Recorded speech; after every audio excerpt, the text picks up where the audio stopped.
Schedules and Security for Mom. Hey, welcome. It's another look into the life and message of Elisabeth Elliot, who called us to live to a higher standard and not be satisfied with just a little empty religion in life as a shallow substitute for giving God our best. As our series continues in the coming weeks, we'll hear from family, friends, and others who were influenced by Elisabeth's life and message. Hey, welcome. Good to have you along. Well, today we begin a short series on mothering, questions on mothering, as we have a special guest, Shelley Russell, joining us today. We'll be talking about children and schedules and children's security. Also joining us today, Elisabeth's daughter, Valerie Shepard, and Walt Shepard, her husband. We'll talk about the sad, sweet, stinking self and about the value of a finished preacher. And appropriately enough, as we think about motherhood, Elisabeth will talk about finding time to do the things that matter. That coming later. Right now, let's get to part one of Questions on Mothering. Children and Schedules with our guest, Shelley Russell. Let's hear about civilizing little barbarians and losing track of our own needs. The eternal God is your refuge, and underneath are the everlasting arms. This is your friend, Elisabeth Elliot, talking today in the studio with a new friend. Not very long ago, I had a letter from a young mother named Shelley Russell. And it so happens that she and her husband invited me and my husband to have dinner with them.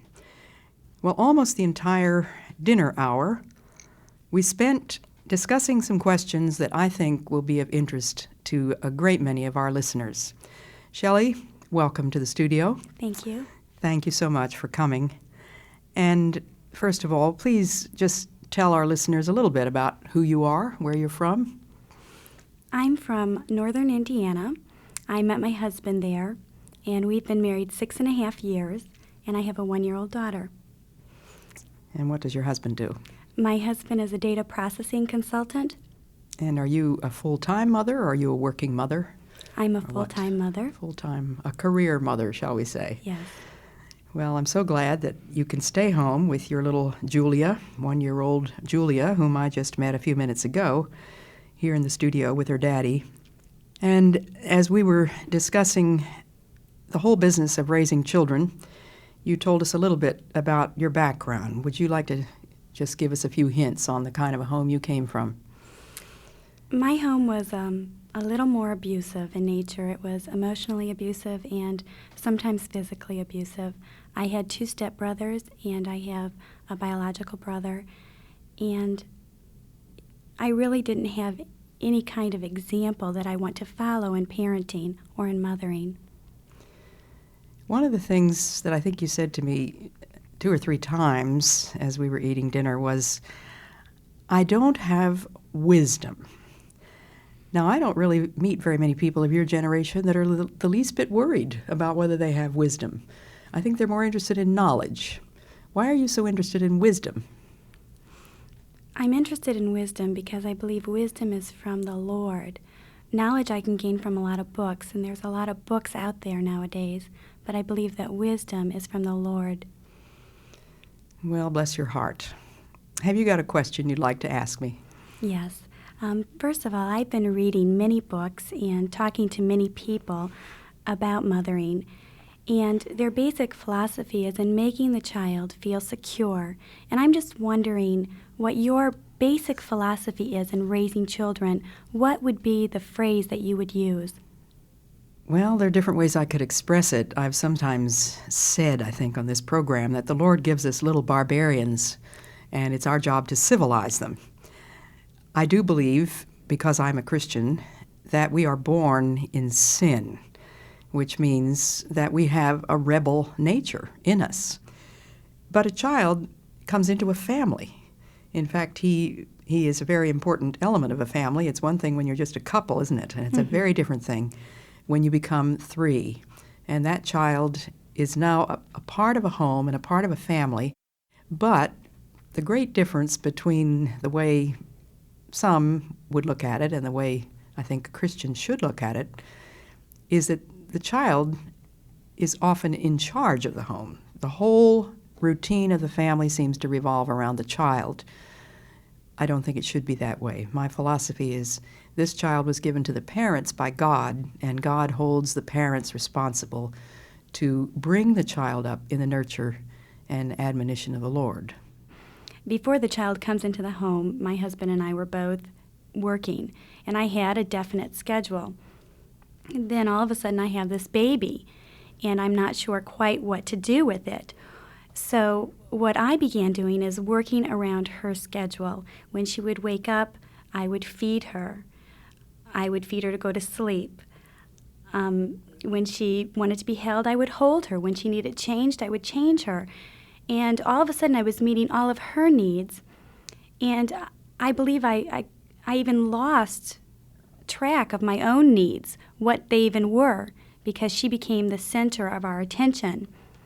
How long is a baby the center of attention, and when do you begin to start a schedule? Well, I don't think that the baby should be the center of attention all the time.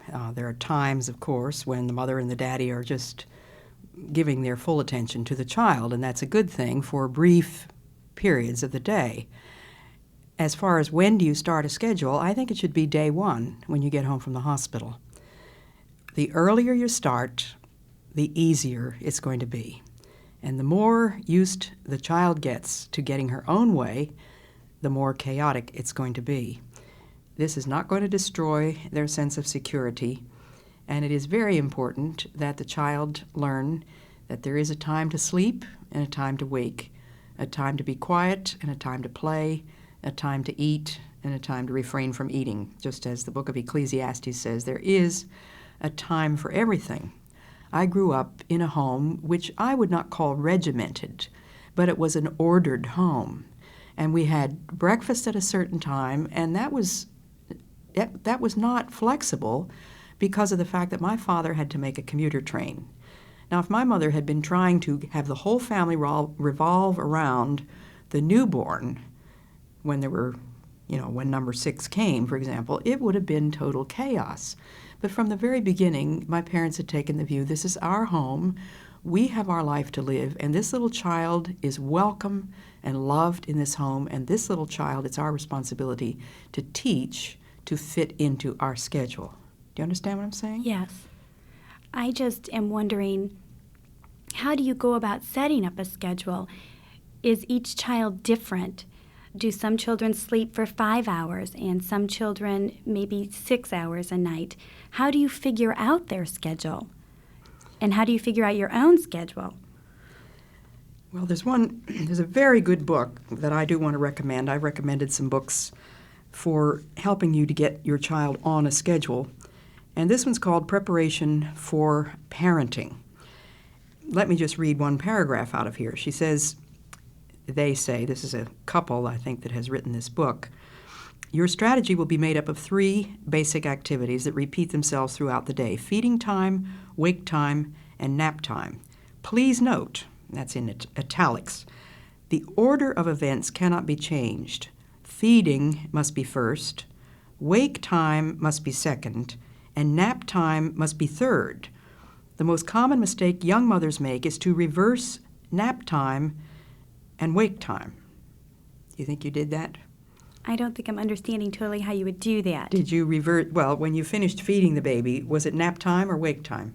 Usually nap time. Nap time, okay. So you were making the common mistake that these people say young mothers make, reversing nap time and wake time. The order is wake time is second, feeding first, wake time second, nap time third.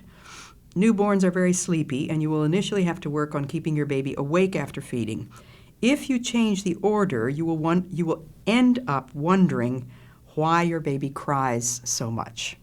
Now, this is one book, Preparation for Parenting, and it is a biblical perspective, a study in the philosophy, physiology, and practice of nurturing a newborn.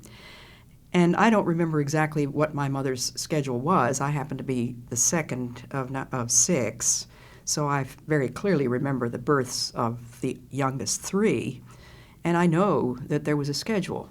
When my mother had fed and changed the baby, then She could leave the baby in his crib or in his playpen, whatever was her schedule. But she had too many other things to be revolving around that child. Did you and John ever worry about what you were going to do when you had 2 children, if all your time was taken up with Julia?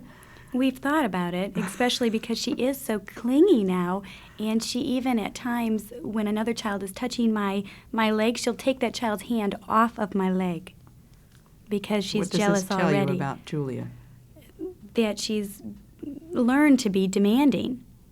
Very possessive. Yes. Of her mother. Yes, and I want to change that. What about when you want to take a shower?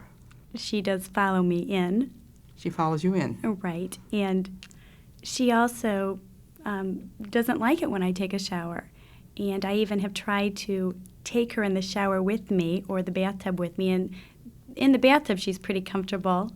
But in the shower, she doesn't like that at all. So I'll stick her outside and she'll scream. So what I began to do is get up early in the morning, around 5:30, because she woke up at 6, and rush around to take a shower.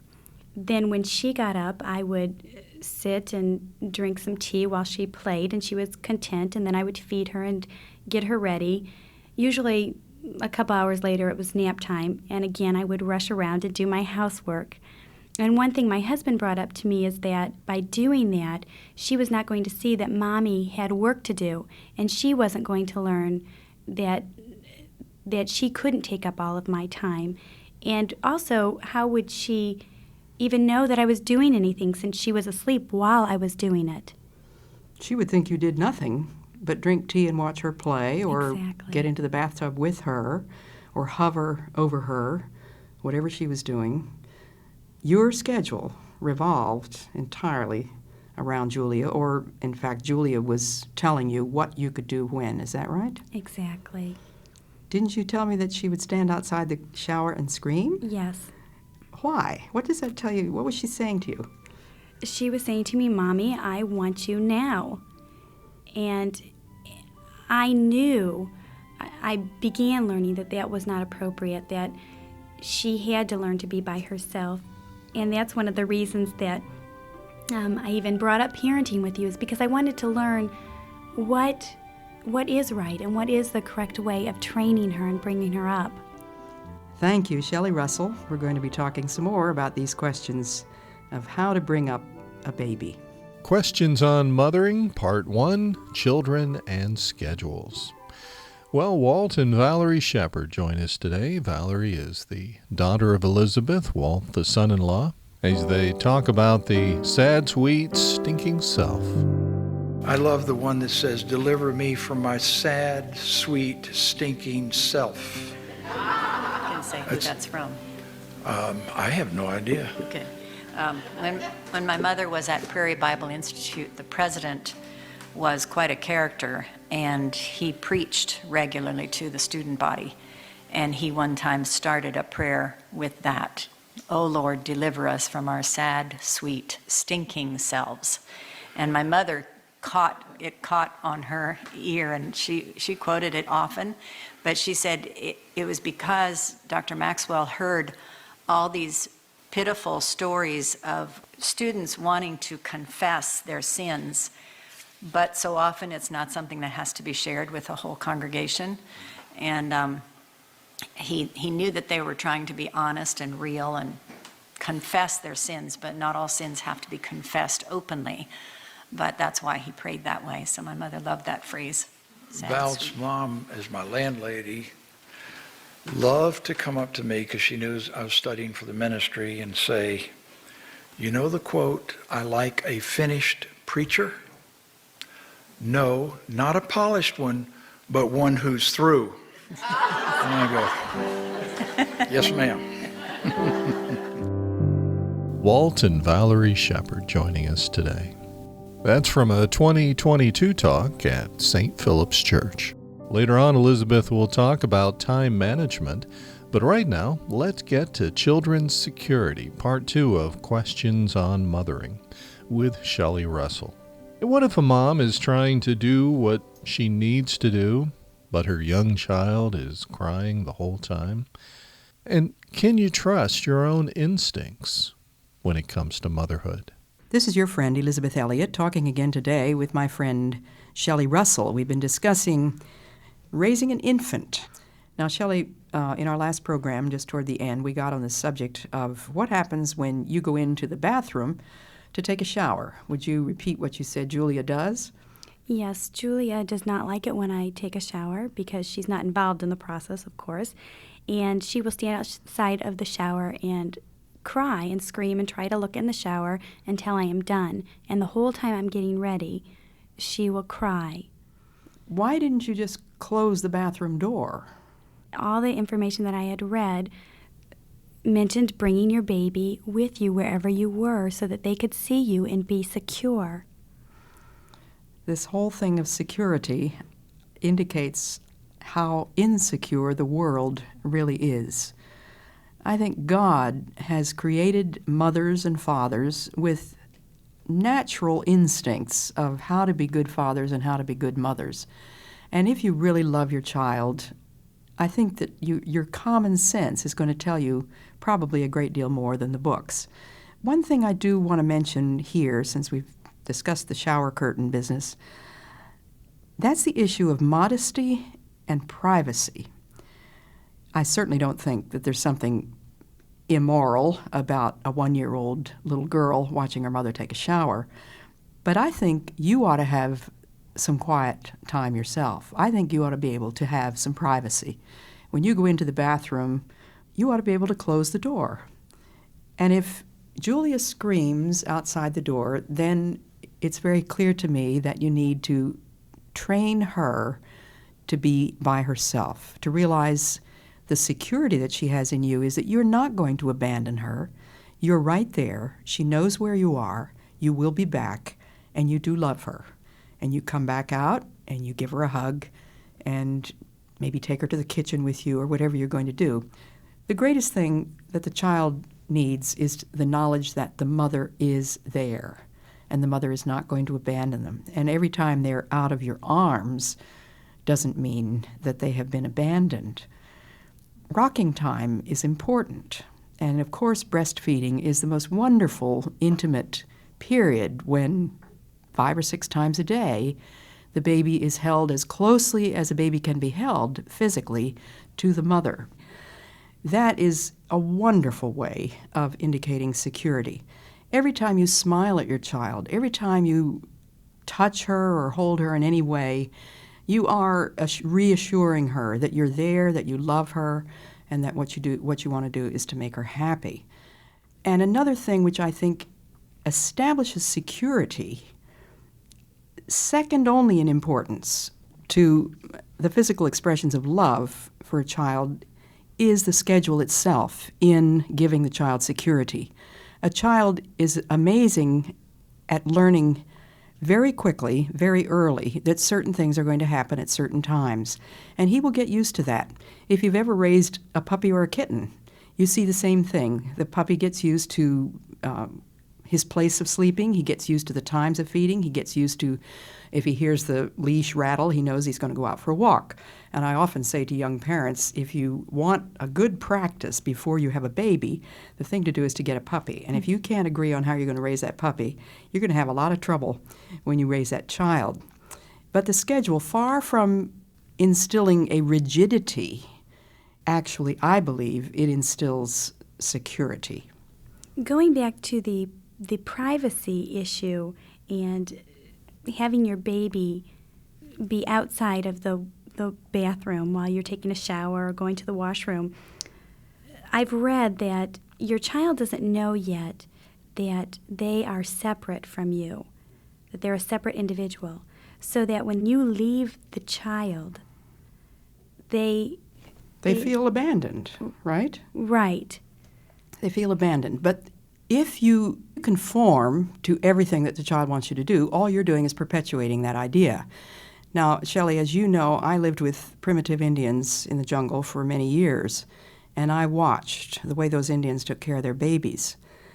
Now, the mothers generally carried the baby in a sling, or the Auca women didn't even have slings. They just literally carried the babies dangling by the neck from their hips. I mean, the mother clamped the baby to her hip with her wrist, and the baby was just sort of dangling there. So they were in physical contact with their mothers pretty much all the time for the first year, until they were weaned anyway. But the time had to come when they were very rather forcibly separated from their mothers, because they would be left home in the house and their mothers would go out for hours into the jungle. And of course the babies would scream to start with, and they were usually being taken care of by a 2-year-old or a 3-year-old. Those were the babysitters. I would say that it's much less traumatic for a child if you gradually begin from the very beginning. Say on day 1, when you come home from the hospital, and you can try this on number 2, it's too late for Julia, but there comes a time when you put the baby down on his little tummy, and you pat him and you talk to him, and you leave him. And very likely he will cry. But that doesn't really go on for very long. If there are regular times during the day when he knows he is going to be left. And one of the obvious times when a child Julia's age, who is running around, should know that she is going to be separated from her mother is when her mother goes into a room and closes the door, whether it's the bathroom or the bedroom or the study. I have a little study, and I like to go in there and close the door. Now, I don't have any small children around, but when my daughter was a toddler, I was doing desk work. We lived in the jungle, but I did have a desk, and I lived in a house with walls for part of the time. And she knew that when I sat down to that desk, she did not have my attention, and she could not have my attention unless there were some emergency. Well, there weren't any emergencies. She knew that when I said to her, "Valerie, I'm working," she had to find something to do. She had to entertain herself. I think the thing that I hear sometimes from older women is your child is manipulating you. You know, you cannot let your child manipulate you.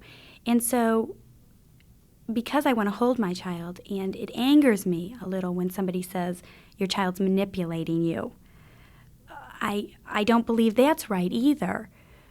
Do you think that a little child can manipulate you? Would you use that term? Yes, I would. It's not a very nice term, and I can understand why you would feel angry about it, because a child really isn't supposed to be manipulating the parents, nor are we to manipulate the children in our training.